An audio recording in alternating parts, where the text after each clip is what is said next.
Je suis une enfant née de la gestation pour autrui, et pourtant je suis contre la gestation pour autrui, je l'ai bien dit dans mes vidéos. J'ai reçu ce commentaire qui est absolument abominable dans tous les sens du terme, mais on va le lire ensemble. Quand je commande une BMW avec full option chez un concessionnaire et que je la paye, c'est ma bagnole, pas celle du fabricant, toi c'est pareil. Ce à quoi j'ai répondu que même si la bagnole elle est à toi, la marque restera toujours la même. Et comme une bagnole, ma marque sera toujours mon ADN. Et je vais aller plus loin, dans certains pays, on peut même choisir la couleur des yeux de son bébé, le sexe de son bébé. Et c'est vrai que la gestation pour autrui, parfois, ça s'apparente à une commande chez le concessionnaire. Je vais vous montrer. Voici un contrat d'une société qui vend la gestation pour autrui, parce que oui, on vend cette prestation, qu'on vous le voulez ou non. Voici un peu les tarifs. Alors ceci est dans un pays qui n'est pas les États-Unis, donc c'est beaucoup moins cher qu'aux États-Unis. On voit bien le coût total qui est de 58 800 €. Et on voit aussi les petits frais qu'on peut prendre en supplément. Je trouve ça génial.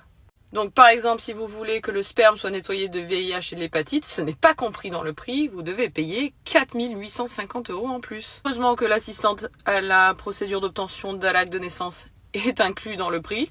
Cependant, si vous souhaitez une grossesse multiple avec des jumeaux, il faudra payer la maudite somme de 5 800 € en plus. Là, pour moi, c'est le pire. C'est l'assistance redémarrage du programme. Donc si le bébé décède dans les 2 ans suivant la naissance, pour toute cause ou raison indépendante de la volonté du client, un nouveau programme équivalent à celui-là contracté par le client sera réalisé totalement gratuitement. Bref, il y a un SAV quoi. Je rigole de tout ça, mais c'est pas marrant. On traite avec l'humain, on parle de service après-vente, on parle d'assistance en cas de décès. Bref, je trouve ça compliqué quand même. Donc oui, je suis une BMW et oui, je sors du concessionnaire. Dans chaque pays, il va y avoir des législations différentes, des contrats différents. Mais dans une grande partie des pays, c'est comme ça, on choisit des options.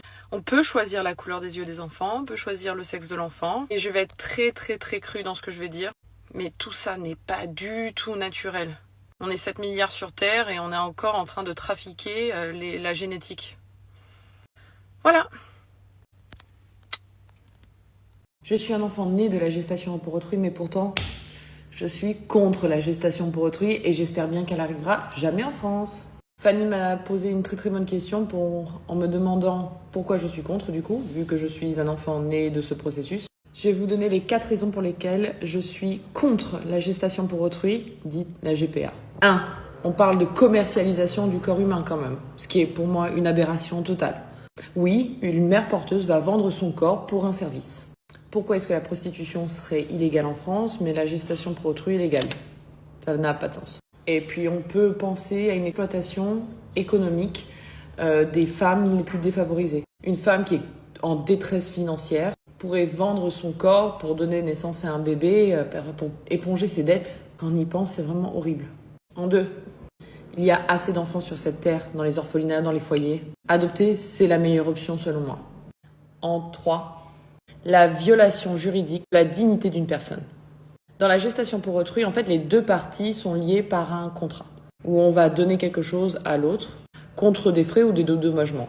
Or, ce quelque chose dans le contrat, c'est quand même un enfant. L'enfant est donc considéré comme une pure marchandise, et la femme comme un incubateur, tout simplement. Qu'on le veuille ou non, c'est cru, mais c'est la réalité de la chose. Ici, ni la femme ni l'enfant ne sont traités comme des êtres humains. On les traite comme des objets, ce qui est complètement contraire à la reconnaissance de la dignité de la personne humaine, qui est quand même prévue dans la Déclaration universelle des droits de l'homme. Bref, on en vient à pratiquement de l'esclavagisme, quoi. Et 4, et là, c'est pour moi le plus important, parce que je suis née de ce processus, et je peux vous dire que pour moi, l'aspect psychologique dans tout ça, c'est le pire. Qu'en est-il de l'enfant dans tout ça? On n'a pas pensé à moi quand je suis née de tout ça, non. De ce que j'allais devenir. Est-ce que c'est l'intérêt d'un enfant conçu d'avoir plusieurs personnes qui revendiquent des droits sur lui et qui pensent connaître le mieux pour lui? Est-ce que c'est dans l'intérêt de l'enfant d'être séparé de sa mère à la naissance, alors qu'elle l'a quand même porté 9 mois in vitro? Que vous le voyez ou non, l'enfant à l'intérieur de nos ventres, il ressent tout.